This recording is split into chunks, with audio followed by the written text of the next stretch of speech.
अस्सलाम वालेकुम। उम्मीद है आप सब खैरियत से होंगे। आज हम डिस्कस करेंगे 4 सितंबर का पीएमसी का एमडी कैट का पेपर, जो हमारे पास कुछ एमसीक्यूज़ मिले हैं जो बच्चों ने बताए। तो उनके करेक्ट आंसर्स हम देखने की कोशिश करेंगे और उनके बारे में ये देखेंगे कि कौन कौन से चैप्टर पे पीएमसी ज़्यादा फोकस कर रहा है। क्योंकि पीएमसी कुछ पेपर्स में ऐसे आ रहे हैं कि किसी चैप्टर पे फोकस कर रहे हैं, कुछ पेपर्स में किसी चैप्टर पे फोकस कर रहे हैं, लेकिन ओवरऑल कुछ चैप्टर्स ऐसे हैं जिन पे हर पेपर में वो इक्वली फोकस कर रहे हैं। तो उनके बारे में हम बात करेंगे। तो सबसे पहले हम एमसीक्यूज़ अपने डिस्कस कर लेते हैं। पहला एमसीक्यूज़ है हमारे पास, the term chromosome was coined by. जो क्रोमोसोम का टर्म है ये किसने कोइन किया था, यानी ये किसने ये टर्म सजेस्ट किया था। तो हमारे पास वाल्डियर का नेम का एक साइंटिस्ट था जिसने 1888 में क्रोमोसोम का जो वर्ड था ये बताया था। इसका ये ग्रीक वर्ड है जिसमें क्रोमा का मतलब होता है कलर्ड और सोम का मतलब होता है बॉडी, कलर्ड बॉडी। तो ये कलर्ड बॉडीज़ होती हैं। तो इसका Charlie will be correct option, Charlie will be correct option. अब सेकंड एमसीक्यूज़ है हमारे पास, in males gene for colour blindness is located on. जो कलर ब्लाइंडनेस का जीन होता है ये एक्स लिंक्ड होता है, रिसेसिव होता है, एक्स लिंक्ड रिसेसिव ट्रेट होती है, और ये मेल हो या फीमेल दोनों में ही ये एक्स क्रोमोसोम पे ही होगा। तो X chromosome will be correct option.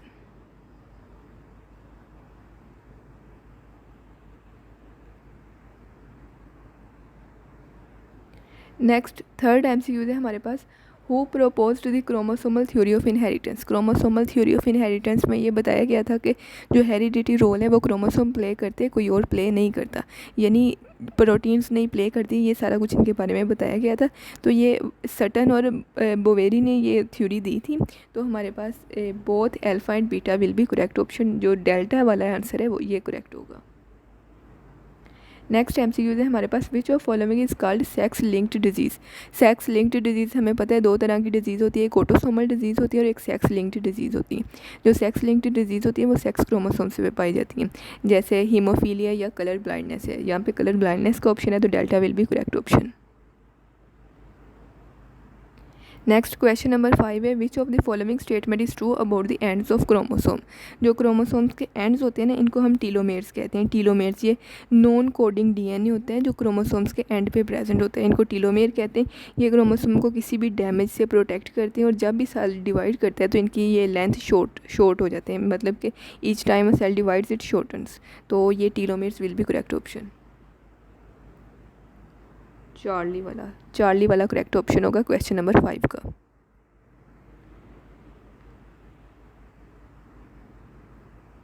Next question number 6 है, how many sex chromosomes are present in human being.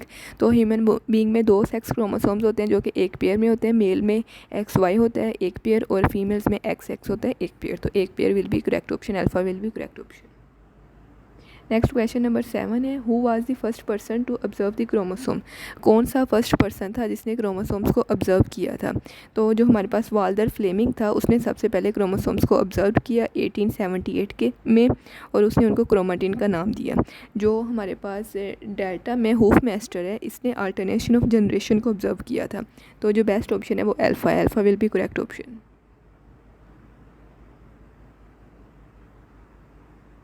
Next question number 8 है,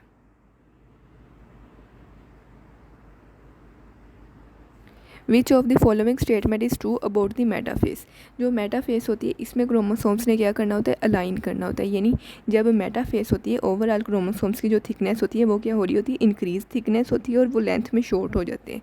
तो थिकनेस इंक्रीज होती है, लेंथ में शॉर्ट हो जाती है, तो delta will be correct option. हमारे पास जो बेस्ट ऑप्शन होगा वो कौन सा होगा, डेल्टा होगा। नेक्स्ट क्वेश्चन नंबर 9 है, a fully expressed gene is refer to as. जो जीन पूरी जो अलील फुली एक्सप्रेस होता है उसको डोमिनेट कहते हैं, जो फुली एक्सप्रेस नहीं होता है इसको इनकम्प्लीट डोमिनेट कहते हैं। तो यहाँ पे dominate will be correct option. Next question number 10 है कि during the anaphase stage in bone marrow cells each of the chromosomes has. Anaphase stage में क्या होता है कि जो सिस्टर क्रोमाटिड्स होते हैं आपस से सेपरेट हो जाते हैं। पहले सेल इस शेप में होता है लेकिन एनाफेज के बाद सिस्टर क्रोमाटिड्स सेपरेट हो जाते हैं, तो each chromosome has only one chromatid. तो ईच क्रोमोसोम एनाफेज में ईच क्रोमोसोम्स के पास एक क्रोमाटिन रह जाता है। तो one chromatid will be correct option, beta will be correct option.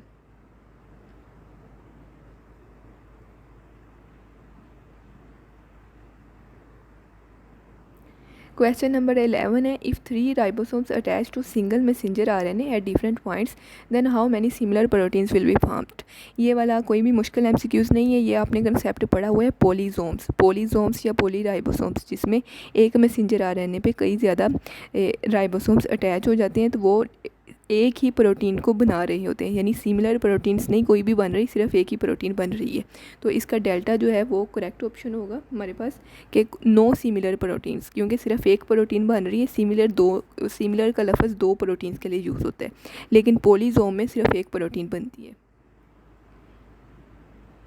ये हमारे पास इस तरह ये पॉलीजोम्स होते हैं हमारे पास, जो कि एक ही प्रोटीन की फॉर्मेशन में हेल्प कर रहे होते हैं, या फिर कह लें कि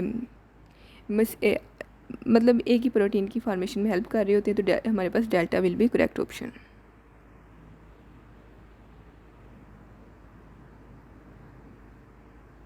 क्वेश्चन नंबर 12 है, a person with A blood group it will not produce.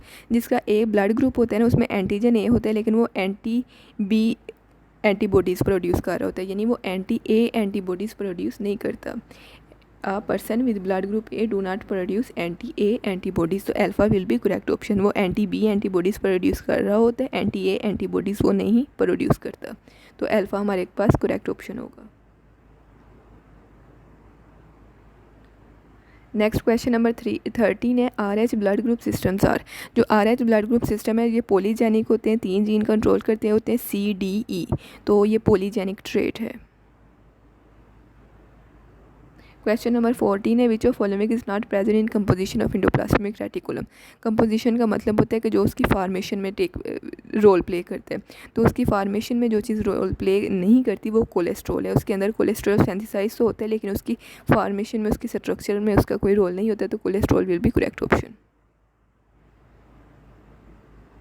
Bombay phenotype pizza, Bombay phenotype क्या है? ये एक ब्लड ग्रुप की फिनोटाइप है कि ब्लड ग्रुप जिसमें ज़ाहिर कुछ और होता है लेकिन असल में ब्लड ग्रुप कोई और होता है, तो ये एक डिजीज़ है एक टाइप की, तो it is a blood group phenotype, तो Charlie will be correct option.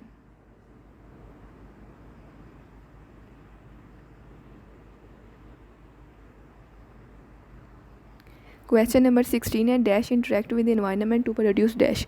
तो जो जीनोटाइप होती है ये इंटरेक्ट करती है एनवायरनमेंट से टू प्रोड्यूस फिनोटाइप, क्योंकि जीनोटाइप सिर्फ जीनोटाइप नहीं बल्कि जीनोटाइप प्लस एनवायरनमेंट, ये दो चीज़ें होती हैं जो फिनोटाइप की प्रोडक्शन में रोल प्ले करती हैं। तो genotype interact with environment to produce phenotype, तो delta will be correct option. Question number 17 है, who published his paper along with Darwin. Darwin के साथ किसने अपने पेपर्स पब्लिश किए थे? तो जो वेलिक, हमारे पास एक साइंटिस्ट था वेलिक, पंजाब की बुक में लिखा हुआ है, तो उसने अपने पब्लिश किए थे। नेक्स्ट एमसीक्यूज है, बैक्टीरियल सेल्स लैक। ये एमसीक्यूज रिपीट हुआ है, इनमें कोलेस्ट्रॉल एब्सेंट होता है, इनमें कोलेस्ट्रॉल एब्सेंट होता है, प्रेजेंट नहीं होता, तो alpha will be correct option. Earth completes its one revolution in 24 hours, what will be angle in 2 hours. तो वन रेवोल्यूशन जो है उसमें 360 डिग्री होते हैं, 360 डिग्री 24 आवर्स में।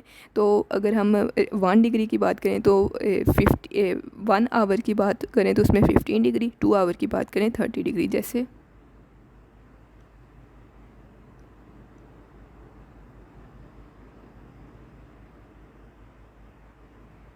यानी 1 आवर में 15 डिग्री कवर कर रहा है। 1 आवर में जब 15 डिग्री है तो 2 आवर में कितनी होगी? 15 multiplied by 2 equal to 30 degree. तो इस क्वेश्चन का जो बेस्ट ऑप्शन होगा वो 30 डिग्री होगा। यहाँ पे ऑप्शन नहीं गिवन, तो वैसे इसका 30 degree will be correct option.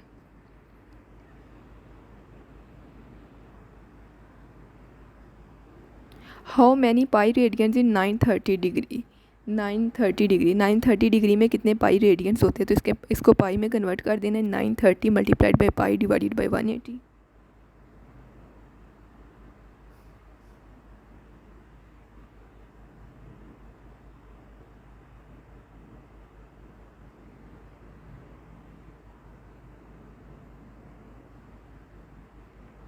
ये अबाउट 5 या 5.1 इतने 5.1 पाई रेडियन हो जाएगा, तो इसके ऑप्शंस नहीं गिवन, तो 5.1 will be correct option.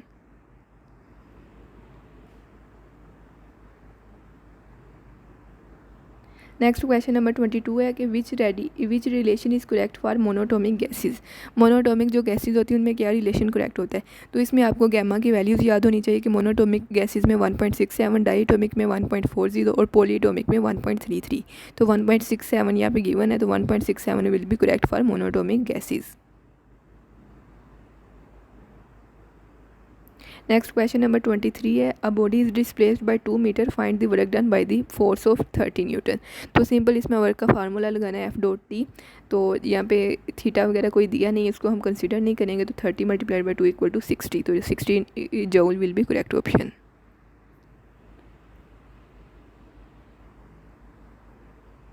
Next question number 24 है, एक्सेलरेशन इज़ है। इसके ऑप्शन नहीं दिए, कोई भी इसका ऑप्शन हो सकता है, यानी ये स्केलर क्वांटिटी है या वेक्टर क्वांटिटी है, ये पूछ सकते हैं। इसके बारे में कुछ भी पूछ सकते हैं। तो ये चीज़ें आपको पता होनी चाहिए, सिर्फ टॉपिक पढ़ लें, आपको इससे कंसर्न है। नेक्स्ट है, self replicating phenomena does not occur in. Self repairing phenomena does not occur in. वो कौन सी ऐसी चीज़ है जो खुद को सेल्फ रिपेयर नहीं कर सकती। तो जो हमारे पास सेल मेम्ब्रेन होती है ना, इसमें सेल्फ रिपेयरिंग नहीं हो रही होती, बिकॉज इसमें एक तो न्यूक्लियस नहीं प्रेजेंट होता। दूसरा ये कि किसी भी ऑर्गेनिज्म की जब सेल मेम्ब्रेन की थोड़ी सी भी उसको में प्रॉब्लम हो जाए तो उसकी डेथ हो जाती है। यानी किसी सेल की हो जाए, किसी ऑर्गेनिज्म में, यूनिसेलुलर ऑर्गेनिज्म की हो जाए, तो सेल जो है वो खुद को रिपेयर नहीं कर सकती। इस वजह से ये काफ़ी ज़्यादा सेंसिटिव पार्ट होता है। तो self repairing does not occur in cell membrane. Next question number 26 है, ग्राफ और एंगुलर एक्सेलरेशन इज़। जो एंगुलर एक्सेलरेशन का ग्राफ है वो वैसे हम बना नहीं सकते, मतलब उन्होंने ये नहीं बताया कि एंगुलर एक्सेलरेशन वर्सेस टाइम है या फिर क्या है, कांस्टेंट हो सकता है, पैराबोलिक हो सकता है, स्ट्रेट लाइन हो सकता है, या फिर ऑल ऑफ दीज हो सकते हैं, और पीरियोडिक हो सकता है, मतलब सारा कुछ हो सकता है। नेक्स्ट क्वेश्चन नंबर 27 है, during which process the surface area of cell membrane is increased. कौन सा प्रोसेस है जिसमें surface area of cell membrane increase होती है।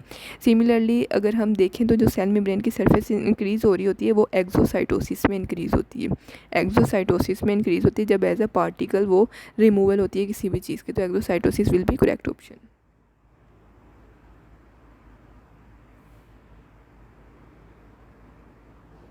नेक्स्ट क्वेश्चन नंबर 28 है, work done bye spring force. जो स्प्रिंग फोर्स होती है उसमें वर्क डन कौन सा होता है। फोर्स वो कौन सी होती है, उसका फार्मूला हमें पता होता है।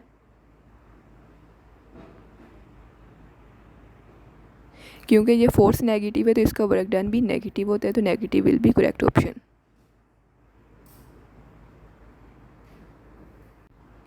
इसके अलावा जो बच्चों ने बताया कि 3 से 4 MCQs आए हैं जो एवोल्यूशन के टॉपिक से हैं। एवोल्यूशन का चैप्टर आपको अच्छी तरह प्रिपेयर होना चाहिए, क्योंकि 3 से 4 MCQs बहुत ज़्यादा MCQs होते हैं, मतलब कि आपका मेरिट बना भी सकते हैं, गिरा भी सकते हैं। इसके अलावा 5 से 7 MCQs जो आए हैं वो हम रिप्रोडक्शन वाले चैप्टर से आए। रिप्रोडक्शन वाला चैप्टर उनका फेवरेट है। जो डिज़ीज़ हैं वो गोनेरा वगैरह वो सारी डिज़ीज़ आपको पता होनी चाहिए, क्योंकि वो उनकी फेवरेट है। इसके अलावा रिप्रोडक्शन वाला सारा चैप्टर करना है अच्छी तरह।